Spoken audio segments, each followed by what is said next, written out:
Hi, it's Mike. Welcome back to the channel, Rolling into Retirement. Thanks for visiting. Now that I've covered all the war games on the shelf, or that I remember owning, it's time for me to turn my attention to my ongoing hobby obsession, role-playing games or RPGs. As with the wargaming list, this isn't meant to be an in-depth review of the titles I'm going to be talking about. I'm just trying to show you what I own and what I would like to talk about in future videos.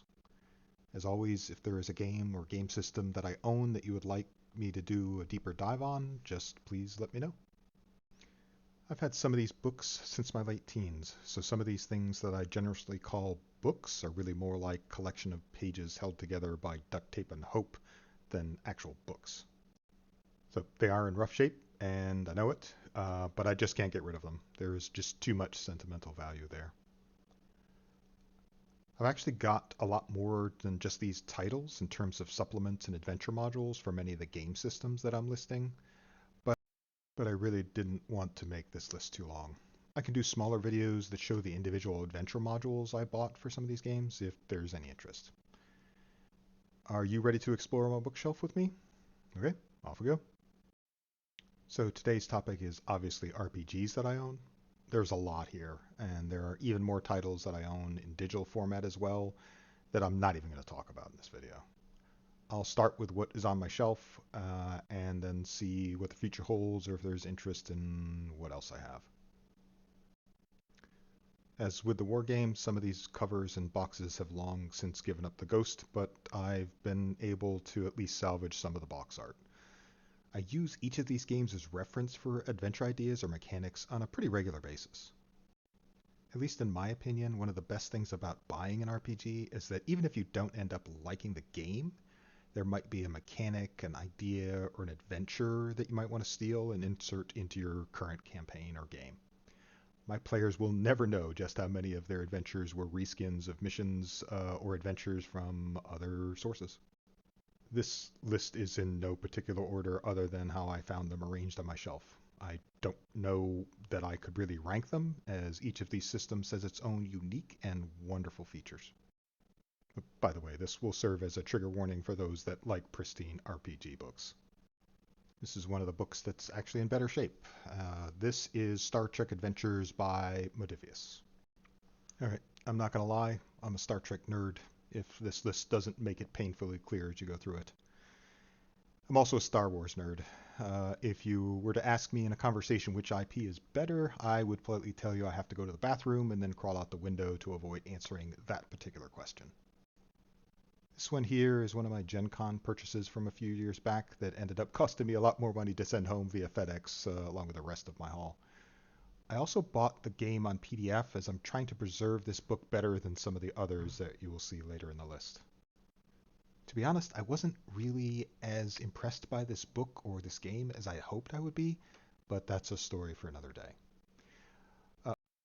My buying this at a convention is one of the many risks that us habitual RPG buyers have to navigate when we see shiny new stuff at a Gen Con booth. Okay, this is the newest version of Paranoia, published by Mongoose. I actually owned the previous version of this game, published in the 1980s by West End Games, but those books are sadly lost to history. This game is a little bit better in several ways, at least in my opinion. If you are looking for a game that can get out of hand just having your characters walk down a hallway, you should play this game. I don't know if it's just the pettiness of the character creation or the card mechanics, but this game just adds a whole other level of crazy to your gaming session. In my opinion, this is a game you should only play with friends or people that don't take RPGs too seriously. I make sure to warn my players ahead of time that they shouldn't take anything that happens in this game personally. Even with that slight caveat, if you've never gotten a chance to play this game, please try it. Just be aware that Friend Computer is definitely not your friend. In fact, there's a group of people I would like you to meet. This is Space Opera by Fantasy Games Unlimited. Okay, so the picture makes this look really sad, but I freaking love this game system. This is actually one of the earliest game systems that I just immediately got attached to. It is, without a doubt, one of the most in-depth attempts at science fiction role-playing that I have ever seen. There are so many great ideas and such a cool universe, which was undoubtedly built around a game system that you almost needed an advanced degree in math to play. I think I bought every supplement for this and even tried to get my kids into this game when they were younger. Maybe I thought they needed more practice at advanced math or something. I really don't know. Even though I only got to play this system very sparingly, some of the adventure ideas, world building ideas, and mechanics I still use to this day in my games of Mongoose Traveler. I've said I personally love this game, and I wish it had gotten a lot more love and attention than it did, but I totally understand why many people bounced off of it. I'll try to go into depth a little bit more on why I think this might have been in a future video. So this is the Morrow project, and I believe it was published by Timeline. I guess the best way I would describe this as fallout if the US government was involved. It's also very similar to the gameplay loop of Twilight 2000 in some ways. This game is about teams of special force soldiers or government agents being reawoken long after a nuclear apocalypse destroyed civilization. I guess technically it's set in the US, but you could really start anywhere. While it is a great game system, I don't think I ever saw any other follow-up expansions, and that kind of is a shame. I love some of the ideas on weather and NPC damage, as well as some of the thoughts that they had on role-playing in that universe, but ultimately this one never really got much time at the table. Knowing what I know now, I wonder how it would have held up. I'd actually really be interested to run this someday. So these are the OG, the Little Black Book version of Traveler created by Game Designers Workshop and Mark Miller. The box these came in is long gone, but it was such an amazing compact game system in just that one box. I think Mr. Miller may still sell older versions of this game, which I think is awesome. The newest version of the game is published by Mongoose. I think they now own it too. I love that version just as much. I think I bought every single expansion book, supplement, and challenge magazine ever published for these little black book versions, which obviously says a lot about how much I love this system. Right now I'm running a campaign in Mongoose Traveler, and it's just as much fun as the game that my brother and my group of friends played back when we were all in our teens. You might notice there are two copies of the same book. Book 1, Characters in Combat, in this picture. To be honest, I think I actually have 3 copies of this book, but the third one is in even rougher shape. The one on the left is the older version of the book, one that I own, and the one on the right is the version I bought when I got my kids into Traveler almost 20 years ago. Having multiple copies of this book was pretty essential if everyone was trying to build a character at the same time. I could go on for a long time about how wonderful I think this game and this system is, but that should be a topic for its own video, I think. If you're wondering, yes, it's true that your character could die in character creation in the LBB version of this game. I love that too. This game is called Top Secret, and it was published by TSR. So if you wanted to play a game about being a super spy like James Bond, this was the game to play in my youth, at least in my opinion. I think there was a great game system here with a bunch of really cool adventures and supplements that I thought just made this quick and fun to run and to play. I'll have to dig out what other supplements I have, but I know I have several. I just remember the feeling of being cool with lots of money and flying around the world, taking down bad guys. I feel like this got a bit lost in the shuffle in the many game systems that TSR was publishing at that time, which, again, is kind of a shame. Still, I enjoyed running it and playing it with my friends. It was a cool game. So this is the Alien RPG published by Free League. So if there ever was a game that would remind you of a movie, I think the Alien RPG would be that game. It's another one of my many purchases from Gen Con a few years back. I can tell you without a doubt that the fear mechanic, the world building, and the atmosphere of fear and uncertainty that you can create with the personal agendas in this game is just amazing.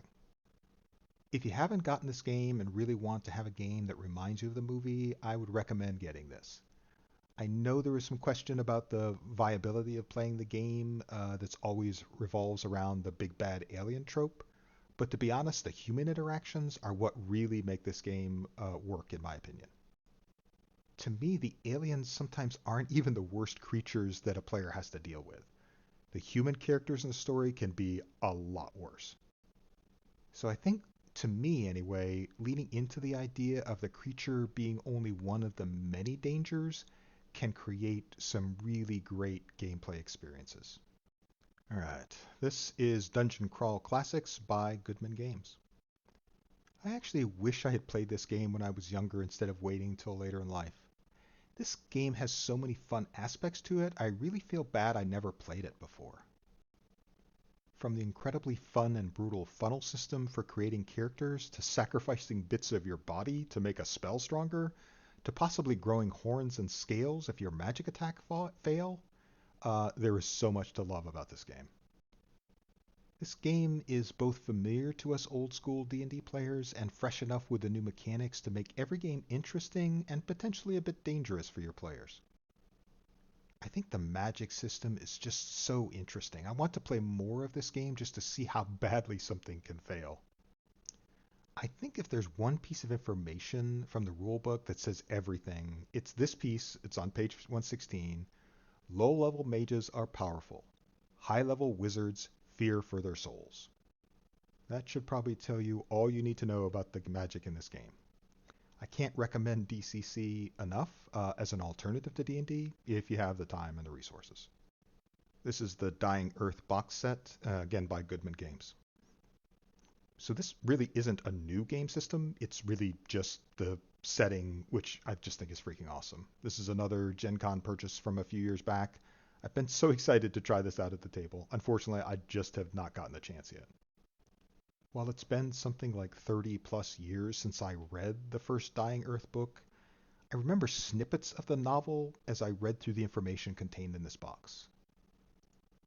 I've also read in several sources that the magic spell slot system may have evolved from the magic system in the Dying Earth book, which I think is amazing to think about as well. I love the maps that comes with this expansion, as I am a huge map fanboy as well. Maybe it's time to find a copy of the novel and give it another go. Anyway, this is another recommended title from me if you have the time and resources for it. So this is Star Frontiers Alpha Dawn, and this is by TSR. It's probably already pretty clear to you that I am a big science fiction guy. So it's really no surprise that I picked up this game when I saw it on the shelves at my local hobby store. I think I was about 15 or 16 at the time, before I could even drive myself places. I remember my mom driving us to this small craft and hobby store in a town near where we lived to buy supplies for her own hobbies. In the upstairs loft, there was a store with an area for RPGs and miniatures and war games that my brother and I just fell in love with. It was like a candy store. Many of the games that I bought at that store that survived at least my many moves are still on my bookshelf to this day. This is one of them, actually. While my friends and I were already playing Traveler, there was always an urge to find that next big thing that we would play. When I found this game, I snapped it up. As soon as I convinced my mom to front me the money, that is. Uh, a game that clearly wanted to be more theater of the mind for players, it still contains some maps for us more grounded types. While I really liked the idea of the game and some of the game's systems, ultimately it just wasn't engaging enough for my friends and I to play more than once or twice before putting it back in the pile and going back to Traveler. So sadly, it hasn't seen the light of day at the game table in many years. Still, there are some lessons to be learned by digging into what I liked about this game and where I thought it had some weaknesses. Plus, I still use some of the maps in games that I'm running today. This is Marvel Superheroes. This is again by TSR. I don't know if many people remember this game, but I'll be honest, I probably yelled "It's clobbering time" at the table way more than I should have when my friends and I played this game. Yeah, I played Ben Grimm from the Fantastic Four a lot. But how can you say no to a superhero made of rock that can beat the bad guys up with a lamppost? As far as superhero themed games, this was the best I have ever played, and that includes the digital versions. I know there's an advanced version of the game that I also have a copy of, but to be honest, the original version with its more streamlined game mechanics and quicker gameplay was just better for the younger version of me. So my recollection was that there were a lot of more investigative options than I had thought would be possible in a game like this, and I kind of like that. I mean, it wasn't in-depth investigative stuff or anything, but following the trail of the bad guy and fighting him and his henchmen at the end was always rewarding. I enjoyed my time with this game, and I do miss the fights and the clobbering guys with whatever was at hand. This is the Cyberpunk Red Jumpstart Kit by R. Talsorian. This is yet another of my many Gen Con game purchases. It's a much updated and slightly streamlined version of the original Cyberpunk 2020 that I played many years ago. Sadly, I don't have any of the original versions of Cyberpunk 2020 on my bookshelf, but I was able to find a lot of them in digital form later on. While the Jumpstart kit was a nice starting point, it was very bare bones compared to the full rule set, which I did buy later. I would highly recommend getting the full game from R. Talsorian if you enjoy the cyberpunk genre and are looking for a game about the intersection of human frailness, corporate greed, and technological innovation. This is a great game. This one is Star Wars Edge of the Empire, and this is by Fantasy Flight Games. So I already said I'm a fanboy, so I love this game. But I also loved it for trying to do something a bit different in the Star Wars universe. This is a game about being a traitor, a scoundrel, or a drifter at the edge of the wider Star Wars galaxy during a time of great danger and opportunity for the bold. It doesn't focus or even bring into play the Jedi, and I think it's a much better game for it. To me, this is a much more grounded experience that focused on the day-to-day lives of the people who didn't have space wizard powers. The people like you and me. So I've played this in person several times with my sons and other friends, and I love the themes that it plays with, even if the complex dice and dice mechanics didn't do it any favors. Unfortunately, this isn't really an easy game to convert to VTT, although several people have tried over the years. There were expansions that dealt with the Rebels and the Jedi, but to be honest, this was always going to be my favorite version of the game. So this is my original version of Gamma World. It was published by TSR.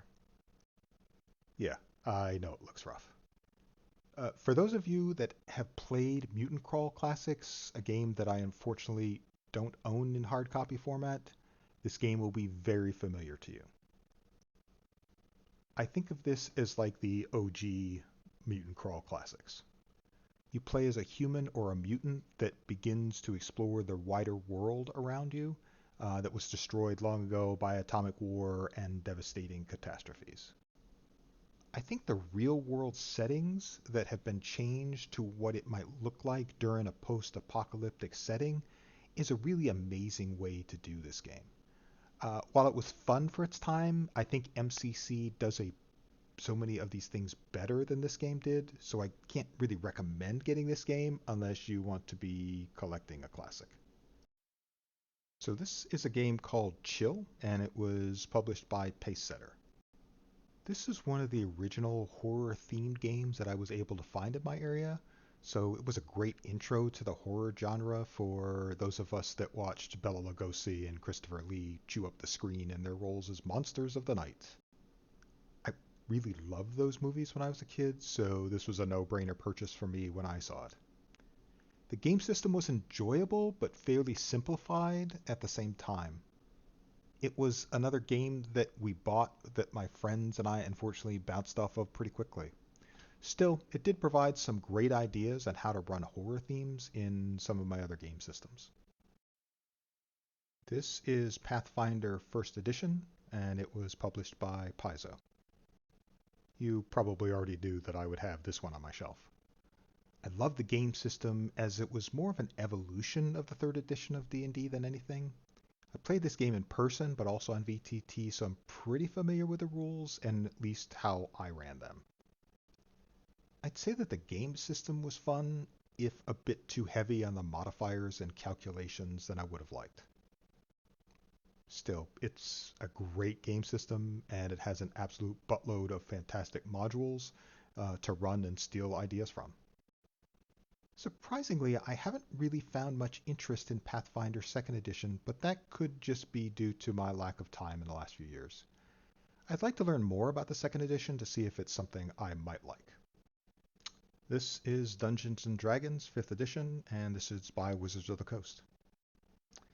I got my feet wet playing one of the original versions of D&D, and it will always have a place in my heart. I learned so much about gaming and game mastering by playing those games. There are a lot of versions out there, so sometimes it isn't exactly clear when someone refers to an edition they played when talking about a game, especially from the early years of the game. I've probably played every edition with the exception of 4th. I've played 5th edition extensively, and I love both the familiarity of the game system and the newness of some of the aspects of 5th edition, at least in the initial versions. Now, I know that there has been a lot of stuff going on with Wizards of the Coast over the last few years that has kind of not helped their brand. And with the emergence of some of the old school Renaissance or OSR game systems, it's easy to forget about D&D sometimes. It's still fun, but I feel like D&D is quickly losing ground to games that offer something different, something more engaging, and with less mega corporation shenanigans.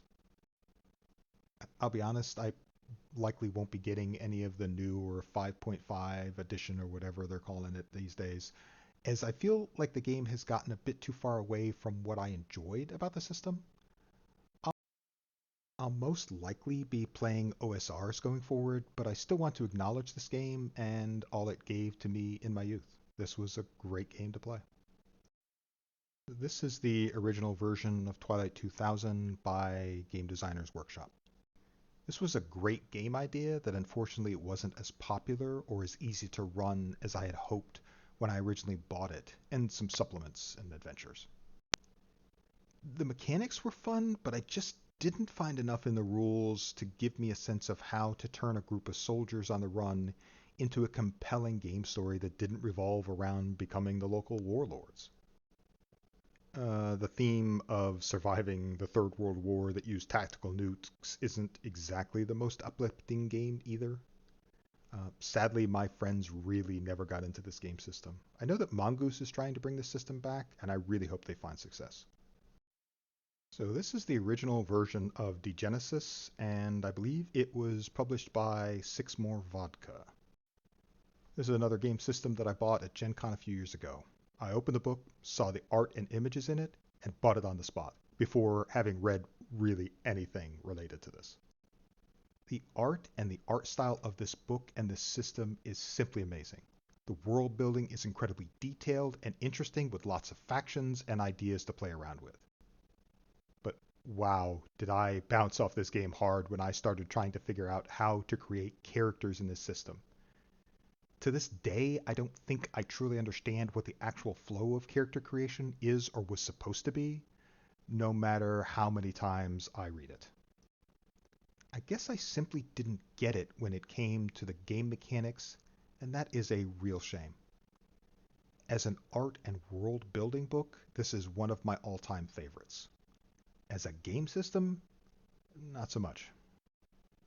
There's a lot of other miscellaneous stuff on my shelf, and I selected a few of the items that I thought might be interesting.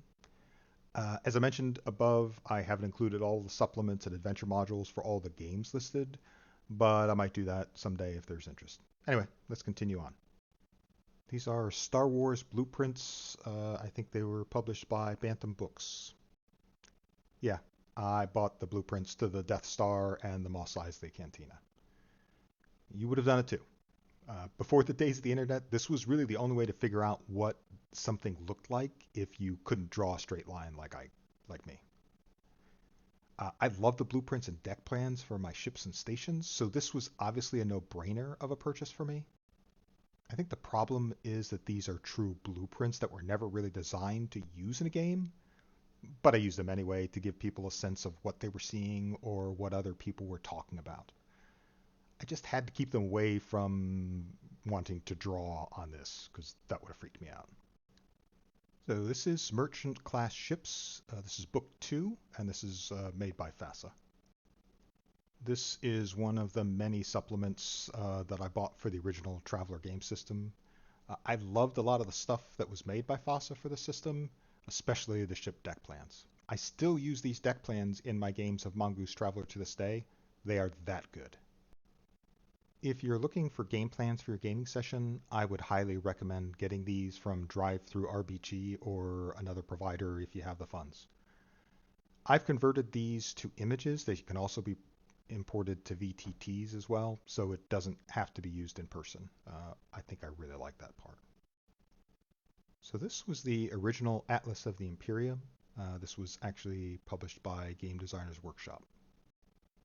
This was an invaluable piece of information from the age before the internet and the traveler map. And I used this to try to get a sense of what planets I wanted to explore more in depth.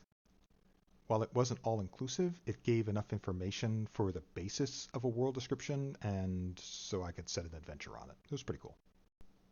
This is the Glimmer Drift Reaches guidebook, and it was actually published by Judges Guild. This is a little piece of the GDW Traveler history that I fondly remember. This was a supplement from Judges Guild that dealt with the Glimmer Drift Reaches area, located at the trailing end of the Imperium, which probably means nothing to people that don't play Traveler. I thought it was a wonderful setting document, and I stole many ideas over the years when I was running my original Traveler, and also continuing to draw from some of this in the Mongoose Traveler era. I also think it's just a great piece of history and a really good source of some cool ideas. So it's been on my shelf for a long time. So this is a set of Star Trek blueprints by Franz Joseph Designs. Yeah, I got the Star Trek maps too. I won't say too much about these other than I wish they had been a little larger scale so that I could have used them on my RPG sessions for the earlier versions of the Star Trek RPG. This is Simba Safari, and again, it's by Judges Guild. Okay, I know I said I wasn't going to talk about all of the other supplements on my shelf, but I had to talk about this one. It's another Judges Guild product that I show here because it is actually one of my favorite settings for a series of adventures. In this supplement, you are part of a crew or possibly even the patron, setting out on a far-ranging safari in search of rare and dangerous creatures across a section of space. I love this supplement for its ideas on hunting mechanics in the game and the additional ideas it gave me on how to run wildlife in a Traveler game. So these are the Klingon D7 class battlecruiser deck plans. These are from FASA. All right, yeah, I know it looks beat up, but hey, at least the box is intact. The deck plans for this Klingon D7 battlecruiser are absolutely amazing and were used as the basis for a few shipboard combats in the early versions of Star Trek that I ran for my friends. I've actually repurposed this for other games as well, or taken parts of the deck plan. I just love looking at these deck plans to this day, even if I don't really use them for in-person play anymore. So this is one of the challenge magazines which were published by GDW. Okay, I have so many of these challenge magazines in my bookshelf. I had to share at least one of them so you can kind of see what they were. I love the cover art and the articles that were contained within each edition, and I have kept them as a reference material to this day. This is the Star Frontiers Nighthawks expansion, published by TSR. So this is the last supplement I'm going to share today. This is the Space Combat supplement to Star Frontiers that I mentioned a little while ago. It's funny to think that a science fiction game was published originally with only a very minimal rule set for spaceships and space combat. This was a great addition to the game system that allowed more robust space combat. Fun, but like I said, the actual rule system just didn't click with the people I played games with, so sadly this never made much of an impact at the table. Still, I keep it for sentimental reasons. So this is Dungeons and Dragons: Art and Arcana, a Visual History by Michael Whitwer, Sam Whitwer, Kyle Newman, and John Peterson. If there is one book that I would recommend anyone buy that plays D&D or has played any other version of D&D, it's this book. The information contained in this massive book is so interesting, and the artwork is just simply amazing. Some of the artwork in here is from the formative days of the hobby that I really remember. I've never felt such a deep sense of appreciation for my gaming past as when I look through this book. I can't say enough good things about it. I know it's a bit on the expensive side, but you might be able to find a good deal if you look around a bit. I'm really glad I bought this, and I refer to it every so often when I'm looking for some inspiration. It never really registered just how many RPGs I've collected over my life till I started looking at all these. I'm also more than a bit surprised that some of these have made it this long. Some of these books have been with me since my late teens, which is a while ago. For me, every game I've bought added something to my knowledge of the hobby or taught me a mechanic that I thought was useful or just cool. Some purchases were just because they looked like cool concepts that I thought would be fun at the table. Some were items I bought because I liked the cover art and then fell in love with the game afterwards. Some I bought because I seemed to have a need to throw my money at anyone selling an RPG that looks cool, especially at Gen Con.